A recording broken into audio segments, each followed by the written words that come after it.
Hey guys, what's going on? This is Sergeant Merrill, and here for you today, I want to start a nice little series on Skyrim. Now, it may not be what you think. This is not a traditional Let's Play series on Skyrim, but more of a highlight reel with a bit of commentary behind it. And this is in combination with a live stream that I do on Skyrim, which you can find on my Twitch channel. And what I'm going to be doing on this channel is kind of like a highlight of how my gaming session went. I want to share with you guys some of the positive notes, some of the interesting things that I had go on during that game session, and it's going to be compacted. It's not going to be a full Let's Play here on my main channel. Now, what I'm thinking about doing, and a lot of people were behind it, is me starting up a second channel where I actually put the video of that entire Let's Play. So if I have a 2-hour session on my live stream, I'd go ahead and put that entire video there on YouTube for you guys to see, because I know a lot of people can't watch the Twitch videos because it doesn't support mobile, and it's a little bit different than YouTube. It doesn't support different formats for like the iPad and stuff like that, and a lot of people watch it through that. So I'm thinking about doing that. Let me know what you guys think about that. But my experience with Skyrim so far has just been great. This opening session just goes to show that these guys know what they're doing.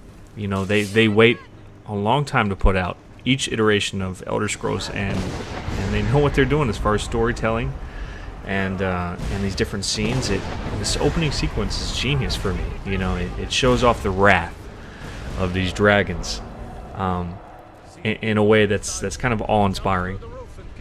Kind of makes you develop a little bit of fear against them, because an entire village could not take this thing out, and it wasn't for lack of trying. You could see all these different guys shooting arrows at it, shooting fireballs and stuff back at it, and it just obliterated everybody, and that's kind of intimidating, and I like that. I like the fact that you want to fear these things, and eventually you're going to have to go against them. I think that's pretty badass.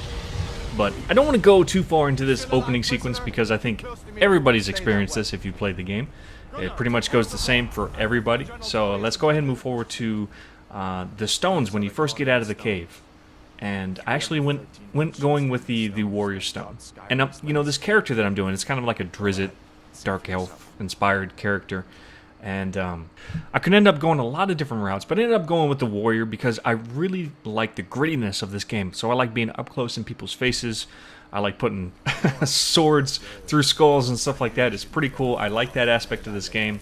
I think the magic is going to be awesome. So later, I may develop a character that's going to go specifically for magic. But right now, I love the grittiness, up close aspect of this game. And I think the warrior is going to give me more of that. So that's why I went with that. And I also wanted to use this scene to give you guys an idea of how this game looks on the PC. Now, YouTube is going to degrade the quality a little bit. It just happens. But having this game on full settings on PC is ridiculously gorgeous. It's just best game I've ever seen. So here we're skipping to this scene where you first get into the town with the guy that helped you out, and I like the flow of the conversations. I enjoy that. Sitting at this table, having this conversation with this guy's family really felt natural, and I really enjoyed that, and I wanted to show that off a little bit. It also sets you up for your first mission, which is to go to, I think it was called Whiterun. Yeah, Whiterun Castle, I think. I don't know. Oh, I was checking her out. I was like, hey, girl. But this first mission you get feels really natural. Doesn't feel like the missions are forced, or that they're, forcing these quests on you. It felt natural, and that's important. So I enjoyed that. I also got to check out the crafting system here a little bit, which I thought was pretty awesome. In the first couple Elder Scrolls, crafting was just kind of like this instant thing that was done in your backpack, and usually by accessing a repair tool. Here they have this area that you need to go to, and while you're crafting, it's very interactive. You see your character crafting it, and it seems very natural. I wouldn't go as far as to say realistic, but it makes it feel much more interactive than before. And I enjoyed that. Now, I'm going to have to dig into this a little bit more. I thought it was a little simple as far as what I needed to do. I was expecting like a mini-game system. Seeing my character doing this in the background. I was expecting some type of mini-game.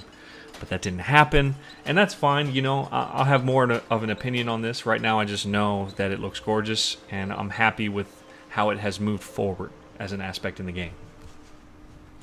Anyway, moving forward, we came to our first little... I'm not sure if this was a glitch, but it was just a weird event. I was coming down this... hit the microphone there. I was coming down this mountain, and I just noticed like this dying sound, like somebody dying. And it was 3 dudes just laying dead out in the middle of nowhere. And I'm not sure if this is supposed to be like an event that you're supposed to investigate, but it was just kind of strange to me. It felt like the game messed up. Because there's actually 3 people there, and the 3 people that you find would normally be fighting each other. So it was as if like all of them hit each other in the face with the sword at the same time, and they all died.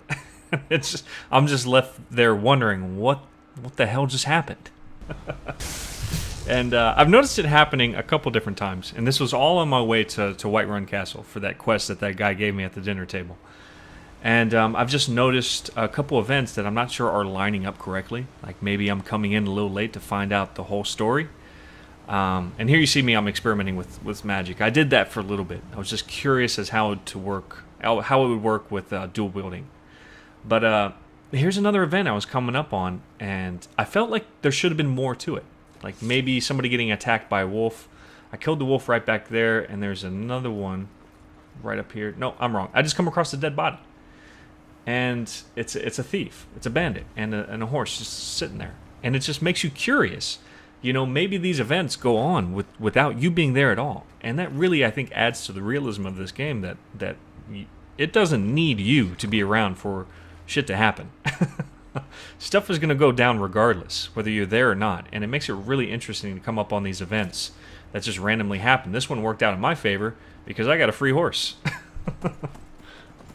Another interesting event that happened on my way to Whiterun, I'm just kind of adventuring around the castle area with this horse now that I can move faster. I found a Nern root. And if you don't know what these are, they were in Oblivion, and they would start a quest line as soon as you picked it up. They were just this very rare plant. And I just picked it up there. Quest didn't start for me, so it doesn't follow the same pattern here in Skyrim. But it's interesting that it's brought back, and I'm not sure, you know, if there's going to be a quest line associated with it. But just an interesting thing. I found one. There you go. Moving on.